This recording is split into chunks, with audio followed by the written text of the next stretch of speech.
अस्सलाम वालेकुम नाज़रीन, कोर्ट रिपोर्टिंग में ज़िशान सैयद में खुश आमदीद। नाज़रीन, बात करते हैं पीका एक्ट 2016। पाकिस्तान मुस्लिम लीग नून के दौर में एक कानून बनाया गया था सोशल मीडिया से मुताल्लिक, जिसको पीका एक्ट 2016 कहते हैं। मौजूदा हुकूमत ने इस पे अभी एक सदारती आर्डिनेंस के ज़रिए इसमें तरामीम की है, और उसमें यह है कि फ़ॉल्स न्यूज़ के हवाले से जो है वो 5 साल कैद की सज़ा होगी, डिफमेशन की अलग है 8 साल है, और इसमें मुख्तलिफ पहले से भी ये इसमें डिफमेशन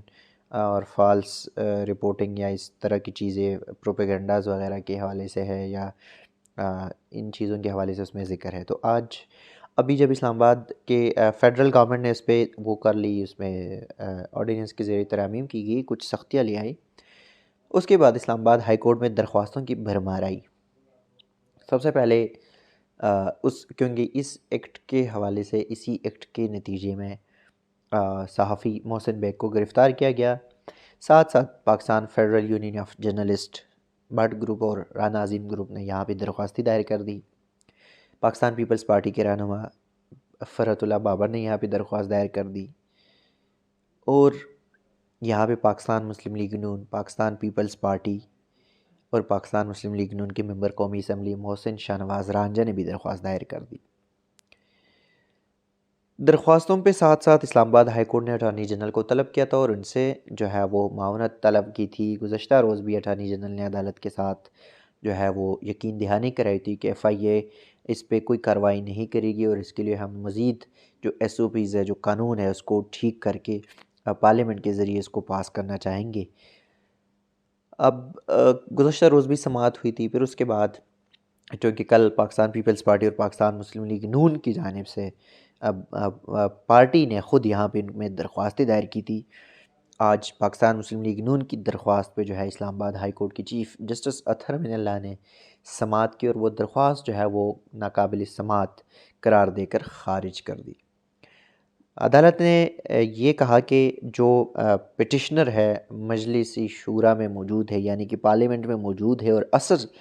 स्टेक होल्डर जो है वो ही इस केस को चैलेंज किया जा सकता है, जिसके पास कोई मुतबादिल फॉर्म नहीं है। और वो मुतबादिल फॉर्म जो है वो जो असल स्टेक होल्डर है वो जर्नलिस्ट है। Pakistan Federal union of journalist जो सहाफ़ियों की तंजीमें हैं वो है। कोई पार्लियामेंटेरियन जो है वो इसका स्टेक होल्डर नहीं हो सकता। चीफ़ जस्टिस ने ये कहा कि पॉलिटिकल पार्टीज़ का एहतराम है, और वो अदालत का दरवाज़ा खटखटाने से बेहतर है कि वो पार्लियामेंट जाए, पार्लियामेंट को मजबूत करे, वहाँ पे जो है कानून साज़ी करे।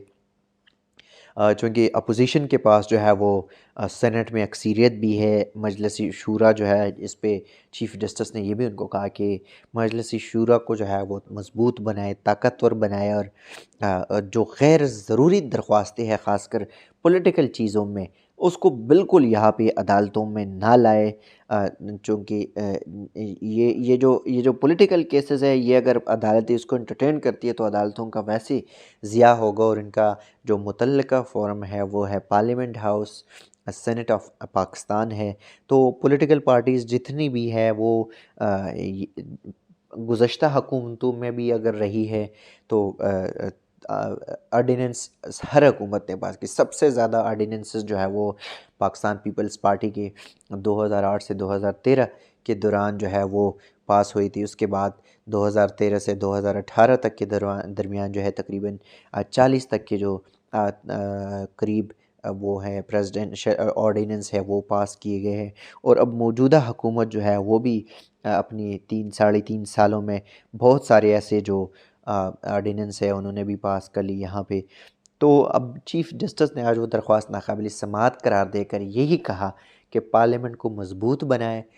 सियासी केसेस जो है वो अदालत एंटरटेन नहीं करेगी, जो भी करना है वो आप जो है वो पार्लियामेंट के ज़रिए करें, और वो दरख्वास्त ख़ारिज कर दी। एक और केस है यहाँ पे, इस्लामाबाद हाई कोर्ट में एक दरख्वास्त दायर हुई थी, और ये दरख्वास्त जैसे कि हमने सुना पहले भी कि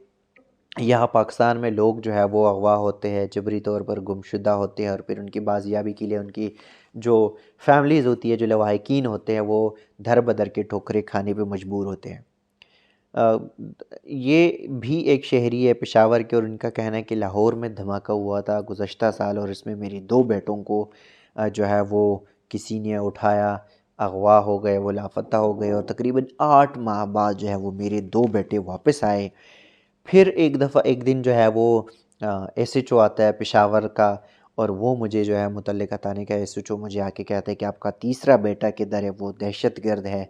تو وہ جو درخواست گزار ہے وہ کہہ رہے ہیں کہ ہم نے ان کو کہا کہ وہ تو یو اے ای میں ہے، مزدوری کر رہے ہیں، تو ایس ایچ او نے مجھے یہ کہا کہ آپ ان کو کال ملائیں۔ جب میں نے اپنے بیٹے سے کال ملوائی اور ان سے بات کی، تو وہ جو ہے نا اس کال کے بعد نمبر ایس ایچ او نے میرے سے لے لیا، اور اس کے بعد وہ بندہ غائب ہو گیا۔ پھر ایک چھوٹا سا جو ہے وہ ایک ڈاکومنٹ ہمارے ہاتھ آئے، اور اس میں یہ ہے کہ وہ جو ہے اکتوبر میں ہی پچھلے سال جو ہے وہ اس میں ایگزٹ ہو گیا اس کا، دبئی سے وہ آ چکا ہے، لیکن یہ نہیں پتہ کہ وہ کہاں پہ آئے ہیں، کس ایئرپورٹ پہ آئے ہیں، اور اس وقت کہاں پہ موجود ہے۔ تو ان کے خلاف ان کی بازیابی کے لیے انہوں نے انٹیریئر منسٹری کو ایک عرضی لکھی تھی، اس پہ بھی 8 ماہ گزر گئے، کوئی اس خط کا کوئی جواب نہیں آیا۔ پھر اسلام آباد ہائی کورٹ میں انہوں نے بیرسٹر عمر اعجاز گیلانی کے ذریعے جو انہوں نے ایک پٹیشن دائر کی بازیابی کے لیے، اور اس پٹیشن پہ آج اسلام آباد ہائی کورٹ کے جسٹس بابر ستار نے سماعت کی۔ تو جسٹس بابر ستار صاحب نے یہ استفسار کیا وکیل سے کہ اس کیس کو بیرون ملک گمشدگی کے حوالے سے جو ہے کیا یہ عدالت کا دائرہ اختیار ہے کہ وہ نوٹس لے، یا وہ آپ کو کیسے پتہ کہ وہ اسلام آباد میں ہے، ممکن ہے وہ کسی اور جگہ میں ہو۔ تو جس پر وکیل درخواست گزار بیرسٹر عمر اعجاز گیلانی نے کہا کہ پہلی بات تو یہ ہے کہ آئین کے آرٹیکل 4 جو ہے وہ ہر پاکستانی شہری کو تحفظ دیتا ہے، وہ پاکستان ہو یا بیرون ملک ہو، ان کا تحفظ جو ہے خاص کر بیرون ممالک کے لیے ان کا تحفظ اسٹیٹ کی ذمہ داری ہے۔ اب وہ وہاں سے لاپتہ ہو گئے، لیکن ان کا ایگزیکٹ رپورٹ یہ ایک ڈاکومنٹ ہے کہ اس کو پاکستان یو اے ای سے ان کو بھیجا گیا ہے، یہاں پہ وہ نہیں ہے۔ تو ایف آئی اے کو نوٹس کرے، ایف آئی اے جو ہے ان کا جو سفری دستاویزات ایویشنز کے حوالے سے وہ بتائیں گے کہ وہ کہاں پہ ہے، کس ایئرپورٹ پہ جو ہے اس کو اتارا گیا ہے، تو اس کے بعد جو ہے وہ ہمیں پتہ چل جائے گا کہ وہ ایگزیکٹلی پاکستان میں کس شہر میں ہے۔ جس شہر میں ہو تو اسی حساب سے، جس صوبے کے شہر میں ہو اس حساب سے ہم اسی ہائی کورٹ سے جو ہے وہ رجوع کر سکیں گے۔ تاہم عدالت نے 4 مارچ تک سماعت ملتوی کرتے ہوئے ایف آئی اے اور وفاقی حکومت سے جواب طلب کر لی۔ ناظرین اب تک کے لیے اتنا ہی، اسی قسم کے پروگرامات آپ کے ساتھ شیئر کرتے رہیں گے، تب تک کے لیے دیجیے گا اجازت، اللہ حافظ۔